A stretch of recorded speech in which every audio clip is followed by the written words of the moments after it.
Dr. Candido, who again is known as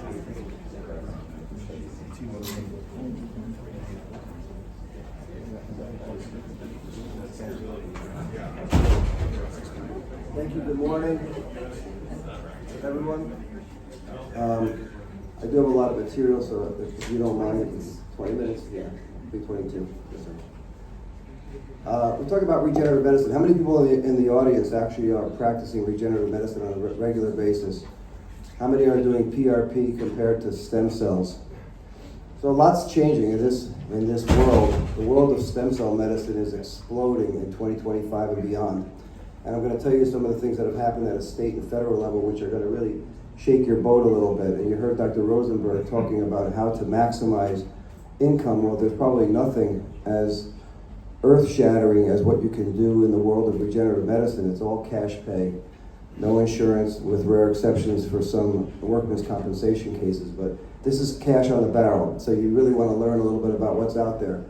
My title and affiliation, I'm a clinical professor of both surgery and anesthesia at the University of Illinois College of Medicine. I'm a professor of surgery at a newly formed and accredited Ponce School of Medicine in Puerto Rico.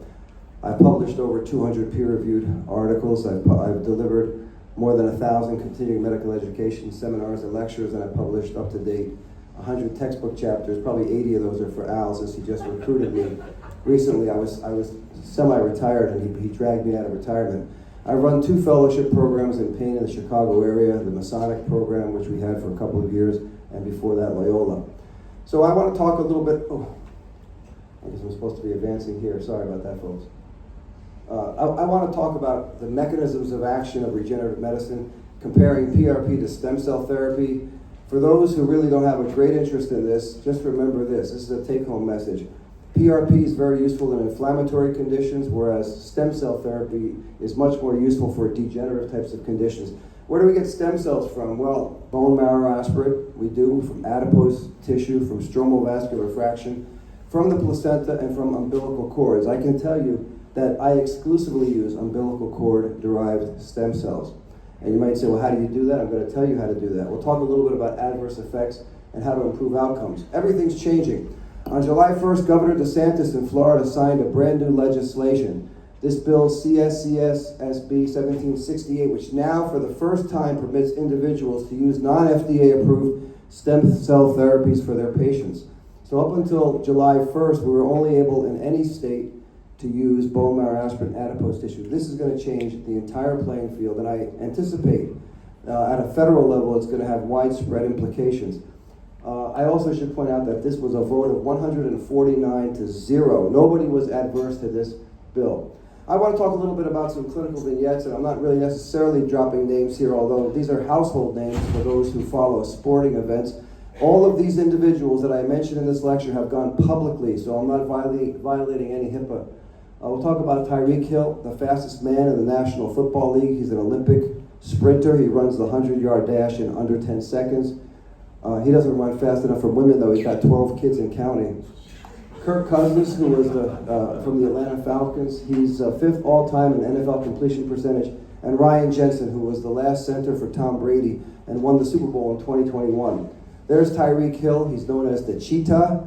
Tyreek Hill was voted by the National Football League as the best player in the entire league, which is a tremendous honor. He led the league in receiving in the year 2023. He also injured his ankle and came in and received stem cell therapy using umbilical cord therapy 2 separate occasions.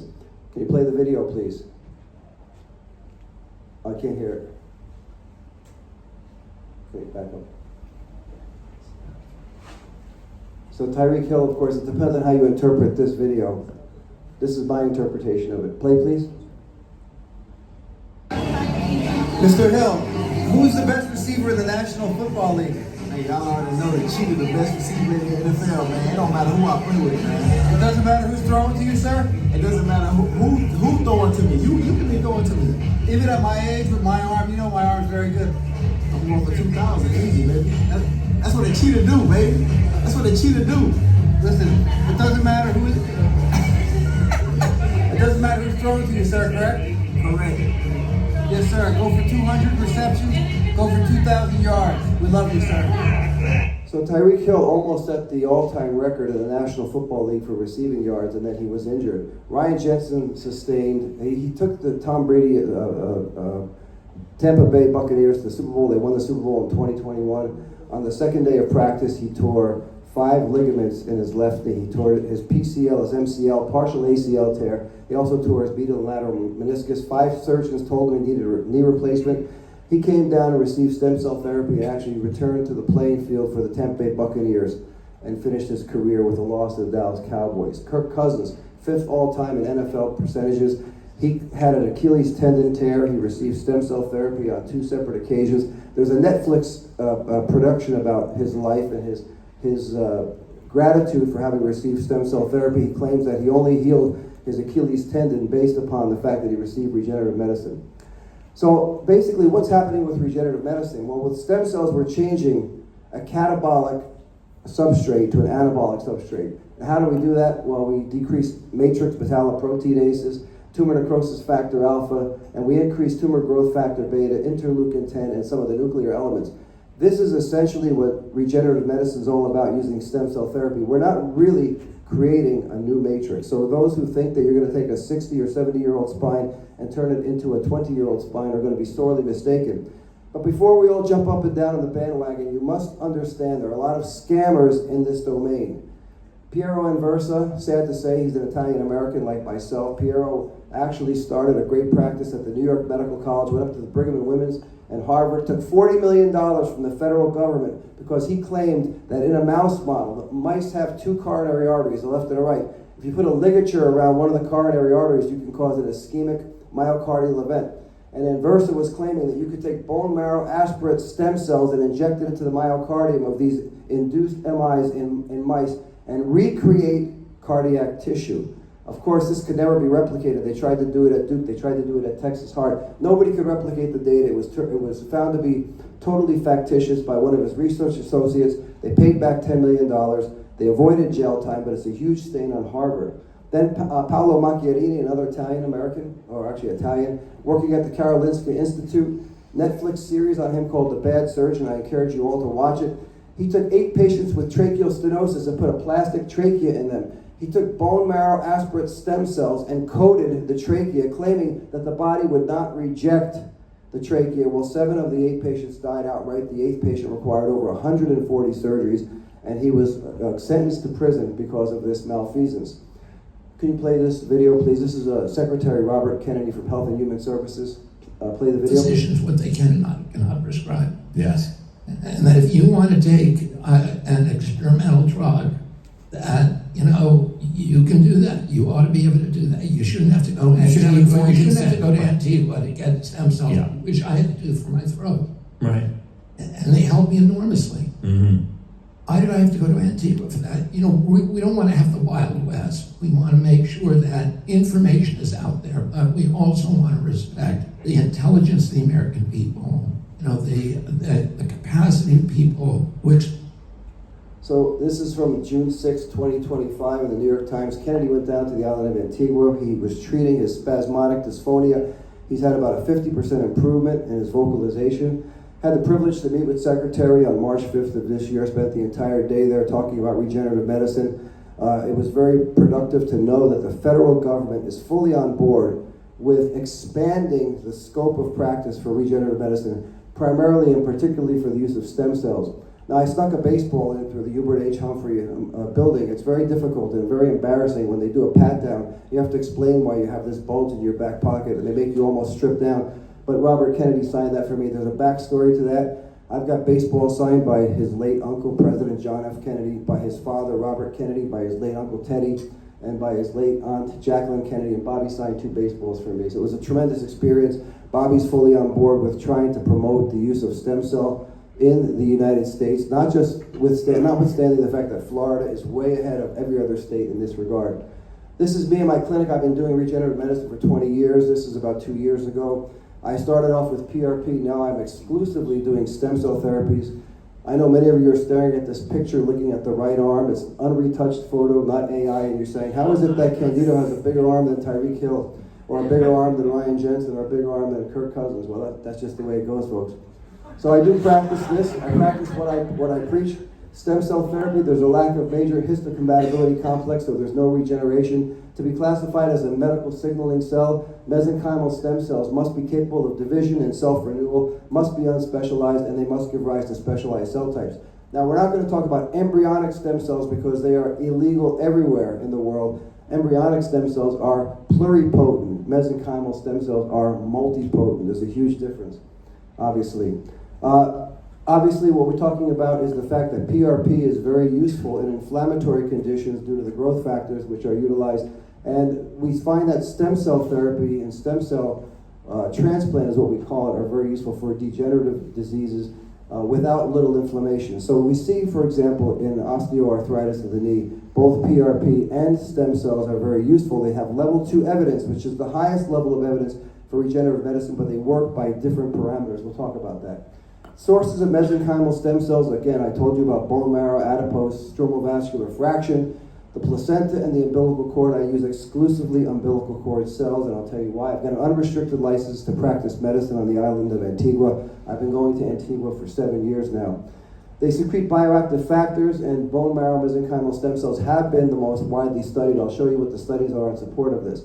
So, where do the best stem cells come from? It depends on what you read. This is a great paper by Jim Musick. Jim Musick's a PhD from Northwestern originally, and they studied placental-derived stem cells, umbilical cord-derived stem cells, bone marrow, and adipose. And they found that kynurenine activation, ATP activation, as well as all other cellular functions are much more highly represented by umbilical cord stem cells, without any question whatsoever. Furthermore, glutamate aspartate transport, which is essential for astrocyte function, is only found when you use umbilical cord-derived stem cells. You do not find GLAST activation when you use bone marrow or when you use adipose or when you use stromal vascular fraction, for example. So that means that these cells, which are derived from the human umbilical cord or from Wharton's jelly, and I must emphasize these are not obtained through an abortion process. These are for normal vaginal deliveries or cesarean sections. They're donated. They go through a process. It's a very arduous process. We don't have the time to go through it. Basically, you have anti-inflammatory effects, immunomodulation, angiogenic, anti-apoptosis, and antioxidative factors. Those are the 7 or 6 things which are critical to the functioning of mesenchymal stem cells. Now, is it possible to regenerate tissue? Certainly in animal models, and I'm grateful again to Al, I don't think he's here now, for asking me to write chapters on both animal models and human models of allogenic and regenerative medicine stem cells. Certainly in animal models, if you have a fracture and you inject mesenchymal bone marrow-derived stem cells into that fracture, you can heal that fracture. Much less robust evidence in humans that this occurs. What about cartilage damage? Well, cartilage, of course, liberates growth factors, and growth factors are essential for healing and for repair. Certainly in animal models, cartilage repair and bone repair can be hyperstimulated by the injection of mesenchymal stem cells. So evidence does support the use of bone marrow stem cells in osteonecrosis of the hip, in degenerative hip osteoarthritis. I'm going to show you what the data is in that regard. Those of us who practice pain management are intrigued by the concept and the possibility of regenerating intervertebral discs, the nucleus pulposus, the annulus fibrosus. Does this really occur with regenerative medicine? And the answer is, it depends on what you read. It does occur in an animal model. Much less evidence that you can regenerate nuclear material with regenerative medicine in the human model. Definitely in animals, we've seen this. We've definitely seen this, of course, with embryonic stem cells. You do not see this with mesenchymal stem cells to nearly any degree. Wu showed in a pooled data of 6 studies that intradiscal injection of mesenchymal bone marrow aspirate stem cells reduced pain by 44 points on a 100 numeric rating scale. It also improved the West Street Disability Index by 32.2. And so there's level 3 evidence for intradiscal injection of either PRP or stem cells. I do not do intradiscal injections any longer. I used to do them. I've done hundreds and hundreds of intradiscal injections of umbilical cord-derived mesenchymal stem cells. It's extraordinarily painful. And most of us in the room have done discography. We've done disc nucleoplasty, all kinds of things, IDETs, whatever. Patients have 4 to 6 weeks of agonizing pain after stem cell injection. So So even though I've done hundreds, we've never had an infection. We treated all of our patients preemptively with intravenous cefazolin or something, an analog of that. We gave intradiscal antibiotics. Nobody's been injured. Nobody's had an infection. Patients will complain about intradiscal stem cells. And we found, and I'll show you the literature, that actually injecting epidurally and through the facets provides the same outcome. Here's a nice paper from Noriega, 24 patients, bone marrow mesenchymal stem cells per disc, 25 million. They studied patients for up to a year. At the 3 months, all the way up to a year, there was an improvement in pain and an improvement in the Oswestry Disability Index. Nice paper by Christopher Centeno, who's very big in this domain of regenerative medicine. 33 patients. Not only did they measure pain and functionality, they looked at MRIs before and afterwards and found a reduction in disc bulging in 85% of the patients. The average reduction in disc bulge size was 23%. Here's another paper by Kenneth, one of the most widely quoted papers in regenerative medicine, looking at what are the most important factors, because we don't know what the appropriate dose is of stem cells. Is it 5 million stem cells per disc? Is it 10, 25, 50, 100? Nobody knows. But Patine found that colony-forming units of greater than 2,000 were one of the most critical factors, and also CD34+, which is an antigen which stimulates bone growth, which is found on red blood cells. These are the two most important factors determining the outcome with bone marrow-derived stem cells. Adipose-derived stem cells have also been used intradiscally, so I don't want you to think it's only umbilical cord or bone marrow-derived. Here's a study which was from Kumar, small study, 10 patients. They used 20 or 40 million cells per disc, and the results were that 6 out of 10 patients improved. Small numbers. Now, osteoarthritis of the knee is the most widely studied model for regenerative medicine, and the evidence from the American Society of Interventional Pain Physicians, of which I'm a member, of which I published, shows level 2 evidence for osteoarthritis of the knee. Everything else falls much less robust. And it was concluded intra-articular mesenchymal stem cells do provide improvement in pain and functionality. Level 2 evidence, the highest level of evidence of all regenerative medicine therapies. Here's another study of 30 patients with knee osteoarthritis looking at either 10 million cells per injection or 100 million cells intra-articular injection. And you can see that it didn't matter whether you used a low dose, 10 million cells per knee, or 100 million cells per knee. The results were the same in terms of functionality and in terms of pain. This was recently published. Here's another study of knees using adipose-derived mesenchymal stem cells, only 12 patients compared with 12 patients who received saline injections. And once again, you'll see that compared to the control, the patients who had the injections of mesenchymal stem cells into their knees, adipose-derived or bone marrow-derived, all did very well. Study by Gupta, mesenchymal stromal stem cells for knee osteoarthritis, very large studies. Again, it was a dose-response study. They looked at 25 million cells per knee or 50 million cells per knee, 75 million or 150. It made no difference. So we don't know what the dose response actually is in terms of either intervertebral discs or knee articular injections, somewhere above 5 million and probably between 5 and 20 millions in my own respective practice. I contributed to the ACIP guidelines, of which there were several. The first was 2020, looking at the success of regenerative medicine therapies. Obviously, we already talked about to be considered regenerative medicine, the 3 minimum characteristics: capable of division, self-renewal for long periods of time. Cells must be unspecialized, and they must give rise to specialized cell types. So what we found was that for knee osteoarthritis, again, level 2 evidence, regardless of whether we use platelet-rich plasma or mesenchymal, multipotent stem cells. Remember, pluripotent stem cells are derived from the embryo. We do not use them. They are illegal for use.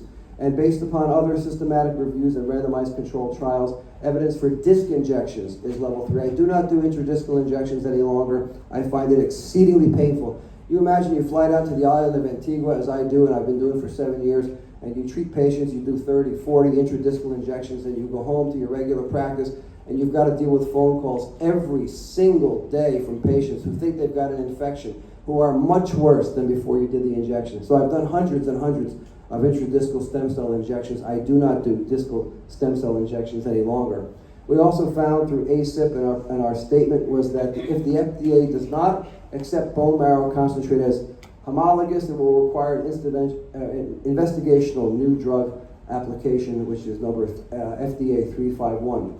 So our second paper on this domain, which was also published in 2021, published in the journal Pain Physician, was to create guidelines for the responsible use of regenerative medicine for back pain issues.